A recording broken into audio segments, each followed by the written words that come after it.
บ่าวตุ้ยสุดทนกระโดดออกมาปกป้องน้องหักแพงทันทีเมื่อมีคนมาคอมเมนต์แบบนี้ว่าน้องหักแพงก๊อปปี้เอื้อยอุ๋งอิงมัดสูแนวว่าสั่นเดะทักทายสบายดี FC แฟนคลับทุกทานก็แล้วกันมาพบมาพ่อช่วงดึกดื่นหาก็ออกไปเยี่ยมยามถามข่าวญาติพี่น้องที่เพิ่นบ่สบายมาวังกี้นี่ทานผู้ชมFC แฟนคลับก็อยากมาเล่าสู่ฟัง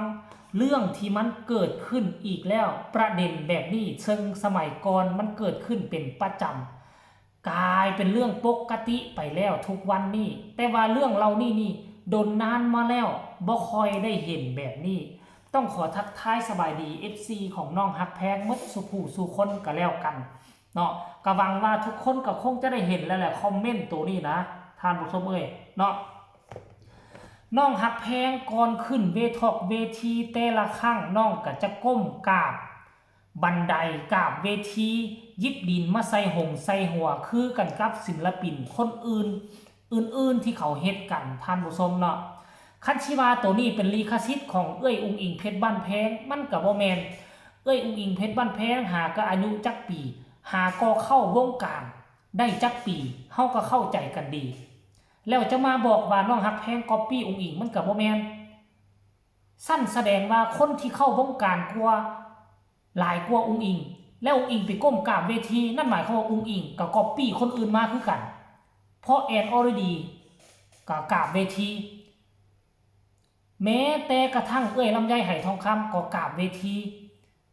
หมายความว่าศิลปินลูกทุ่งเกือบทุกคนแหมเวลาจะขึ้นเวทีก็ได้กราบเคารพบูชาเวทีที่เฮาทำมาหากินขั้นกรณีการกราบเวทีนี่อุ๋งอิงเป็นคนแรกที่เฮ็ดอยู่ในประเทศไทยนี่อุ๋งอิงเป็นคนแรกผู้ที่ค้นคิดและคนแรกที่เฮ็ดขั้นกรณีว่าฮักแพงเฮ็ดหรือว่าศิลปินคนอื่นเฮ็ดก็จะเอิ้นว่าก๊อปปี้อุ๋งอิงแท้อันนี้มีคนอื่นเฮ็ดมาก่อนอุ๋งอิงเพชรบ้านแพงแล้วผู้เฒ่าผู้แก่ลูกถกลูกทุ่มแม้แต่แม่บานเย็นแม้แต่แม่นกน้อยสมัยก่อนก็จะขึ้นเวทีก็ได้นกได้กราบคือกันแล้วเป็นอย่างต้องไปเอิ้นว่าคนอื่นก๊อปปี้อุ๋งอิงอันนี้นี่ความหมายของเบาตุ้ยอยากซื้อออกมาแนวนี้ล่ะมีคนมาคอมเมนต์มาแนวนี้ทุกคน นี่นะอันนี้หักแพงกำลังนบกำลังกราบเวทีมีคนคอมเมนต์ว่าทำตามอุ๋งอิงทุกรูปแบบไม่ยังทำตามเลยไม่มีความคิดเป็นของตัวเองสมัยก่อนว่าอุ๋งอิงอยู่เรื่อยเห็นบ่ล่ะความจริงแล้วนะคนประเภทนี้คือบอสโจกำจัดทิ่มหมดแล้วก็คิดว่ามันจะบ่มีแต่ว่าเป็นจังไดอยู่บ่อยู่กับโผล่ขึ้นมาอีกแล้วกราบเวทีกับก๊อปปี้แม้แต่ไม่ก็ไปก๊อปปี้กันเอาละบัดนี้เอาท่านผู้ชมนี่หลังจากเห็นคอมเมนต์นี่มาบาวตุ้ยก็ทนบ่ได้ก็เลยออกมาโพสต์เคลื่อนไหวตอบคอมเมนต์นี่ว่าแบบนี้ก็คิดได้เนาะเขาเลียนแบบตรงไหนเบิดโลกเมิดประเทศเขาก็พากันเฮ็ดเวทีเป็นที่ทำมาหากินของคนของเขากะไหว้กันเป็นปกติสู่คนแมนถูกต้องจอบว่าแต่ผู้เดียวนี่ตีงึดสมองอยู่บ่อยู่นี่ก็อยู่บ่มักกะแค่เลื่อนผ่านเรื่องแบบนี้กะมาแซะมาแควะเนาะงึดอยู่โอ้ยมางึดความคิดคนเนาะเบาตุ้ยว่าถือคือค่อยอธิบายมาเมื่อกี้แหละอุ๋งอิงบ่แม่นคนที่คนคิดอุ๋งอิงบ่แม่นคนแรกที่นบกราบเวทีก่อนขึ้นห้องเพลงผู้ใดได้ว่าอุ๋งอิงเป็นคนแรกที่เฮ็ดค่อยเคยเห็นมาแล้วคือค่อยเคยแม่นกน้อยก็เฮ็ดแล้วแม่นกน้อยอายุ50-60แล้วนั่นหมายความว่าอุ๋งอิงก็ไปก๊อปแม่นกน้อยแม่นบ่ไปก๊อปแอนอรดีก๊อปลำไยหายทองค เพราะว่ากลุ่มคนเรานี่เขาเฮ็ดมาก่อนเนี่ยเขากราบเวทีก่อนองค์อิงได้เขากราบเวทีก่อนองค์อิงคนที่มาคอมเมนต์นี่มีเจตนาอีหยังอยากให้เขาเจ้าเฮ็ดคลิปมาด่าองค์อิงเพชรบ้านแพงบ่คันเจ้าเป็น FC องค์อิงมักองค์อิงบ่ต้องไปคอมเมนต์เว้าให้คนอื่นบอกว่าคนอื่นก๊อปปี้องค์อิงก๊อปเปอร์องค์อิงคือบ่คิดเบิ่งแน่ว่าคนอื่นเฮ็ดก่อนองค์อิงก็มีองค์อิงก็ไปก๊อปเขามาคือกันแม่นบ่คันถ้าว่ามีคนไปเว้าคอมเมนต์ให้องค์อิงว่าองค์อิงไปก๊อปคนอื่นมาเจ้าสิรู้สึกแนวใดเจ้าก็ต้องบ่พอใจเจ้าก็ต้องเครียดต้องขมแม่นบ่โตองค์อิงบ่มีความผิดอีหยังทั้งหมดเจ้าอาจจะเป็น FC ปลอมๆหวังจะมาบ่อนทำลายหวังจะเฮ็ดให้ FC ของเอื้อยองค์อิงมาพิษมาทะเลาะวิวาทกับ FC ของเอื้อยฮักแพงของน้องฮักแพงแวดวงการหมอลำบ่มีไผก๊อปปี้ไผล้วนแล้วทุกคนล้วนแล้วแต่มีไอดอลเป็นของตนเองมีไอดอลเป็นของตนเอง